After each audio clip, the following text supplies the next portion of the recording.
name was Santiago. Dusk was falling as the boy arrived with his herd at an abandoned church.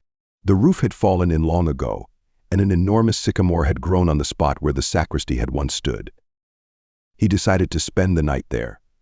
He saw to it that all the sheep entered through the ruined gate, and then laid some planks across it to prevent the flock from wandering away during the night.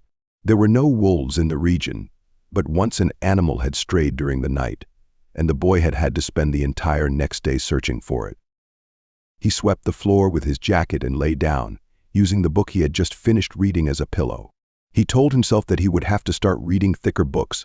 They lasted longer and made more comfortable pillows.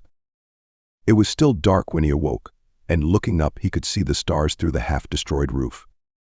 I wanted to sleep a little longer, he thought. He had had the same dream that night as a week ago, and once again he had awakened before it ended. He arose, and taking up his crook, began to awaken the sheep that still slept. He had noticed that, as soon as he awoke, most of his animals also began to stir. It was as if some mysterious energy bound his life to that of the sheep, with whom he had spent the past 2 years, leading them through the countryside in search of food and water. "They are so used to me that they know my schedule," he muttered.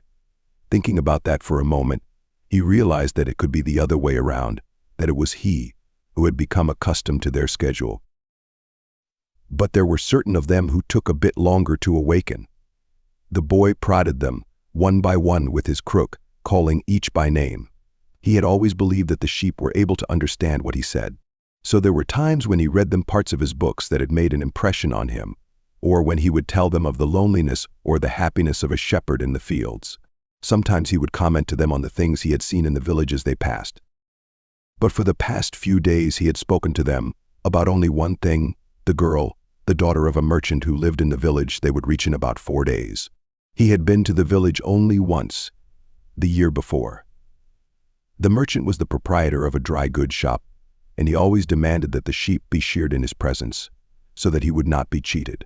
A friend had told the boy about the shop, and he had taken his sheep there. "I need to sell some wool," the boy told the merchant. The shop was busy, and the man asked the shepherd to wait until the afternoon. So the boy sat on the steps of the shop and took a book from his bag. "I didn't know shepherds knew how to read," said a girl's voice behind him. The girl was typical of the region of Andalusia, with flowing black hair and eyes that vaguely recalled the Moorish conquerors. "Well, usually I learn more from my sheep than from books," he answered. During the 2 hours that they talked, she told him she was the merchant's daughter and spoke of life in the village, where each day was like all the others. The shepherd told her of the Andalusian countryside